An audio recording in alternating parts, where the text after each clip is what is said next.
The sound of modern Formula One. It's an issue that the championship has struggled to fully manage since the dawn of the turbo hybrid era in 2014.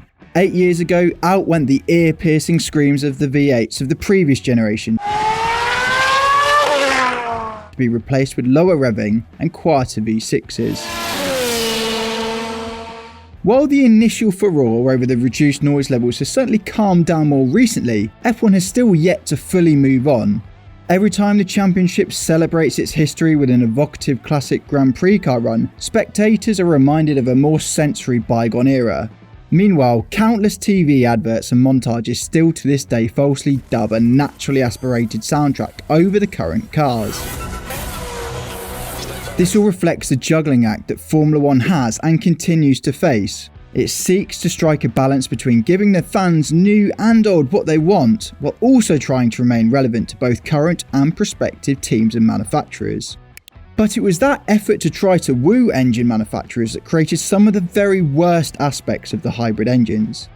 By listening too much to what car makers wanted, F1 brought in the massively complex and expensive power units. This was capped off by their motor generator unit heat, or MGU-H. This is a device which, put briefly, takes exhaust gases to spin magnets to create more electrical energy for the battery.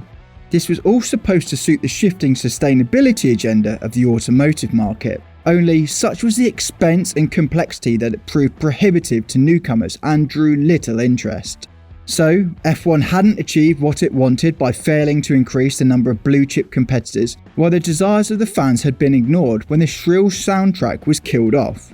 The muffled exhaust notes served up an immediate volume reduction that meant F1 lost a major PR war. It desperately saw a hasty make-do-amends solution, including the laughable test fitting of a trumpet-shaped tailpipe that completely failed to amplify the sound. Therefore, it was left to time alone to improve the situation, as teams refined their engine designs and the fuel regulations opened up for the sake of louder combustion. The good news now, though, is that F1 appears to have learned its lesson. As the championship sought to formulate the new engine rules for 2026, still there's been an eye on courting new manufacturers, but this time it's been much more successful, particularly where the Volkswagen Group is concerned. At the 2022 Belgian Grand Prix, Audi announced the start of its F1 entry and engine program, and although a Porsche Red Bull powertrains deal fell through to a clash over how hands-on the Stuttgart brand would be, the fact is that Porsche was still seriously interested. What's more, Honda seemingly wants back in after quitting at the end of 2021. If that all wasn't enough, F1 CEO Stefano Domenicali has also talked about other OEMs being quietly sat at the table and pondering an entry. A core element of the shift that F1 is taking is the move to fully sustainable fuels.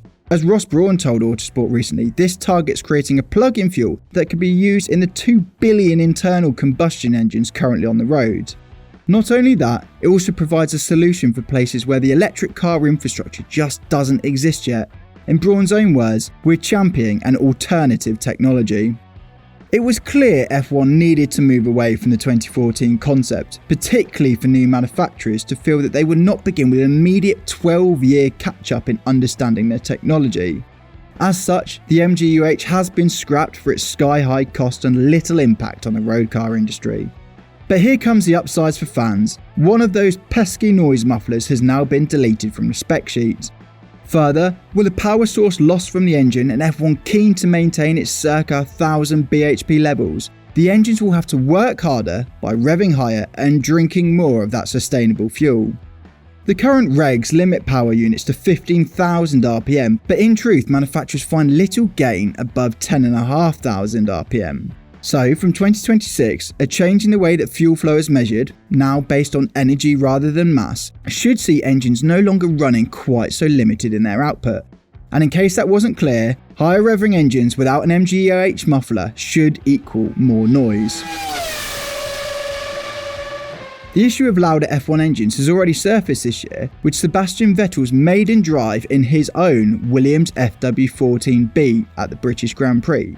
The demonstration of his 1992 championship winner was done with fully sustainable fuels, but it triggered some debate about whether F1 still needed to pursue turbo hybrids at all. If the sustainable fuels that are core to F1's future can power screaming V10s that are simpler and cheap, then surely that ticks all the boxes in terms of pleasing the teams and manufacturers and delighting the fans. Well, not quite, and Brawn himself does not buy into that argument. He thinks that would be a case of making spectators happy, but turning off the competitors and manufacturers. Brawn explained, "A number of OEMs supported the philosophy of a very efficient hybrid. Even if you're running fully sustainable fuels, you still want efficiency, so we're sticking with a hybrid solution." I don't think there is one OEM at the moment who would put money into a V10. We came from an era where we liked to hear a V12 scream, but it was painful. You forget how loud they really were. At the end of the day, F1's message is clear. The 2026 rules should deliver the right balance between pleasing those in the pits who want to push the technology and those watching at the track with more spectacular cars racing past the grandstands. And if those promises come true, we could be onto a real winner for the next generation of F1 engines.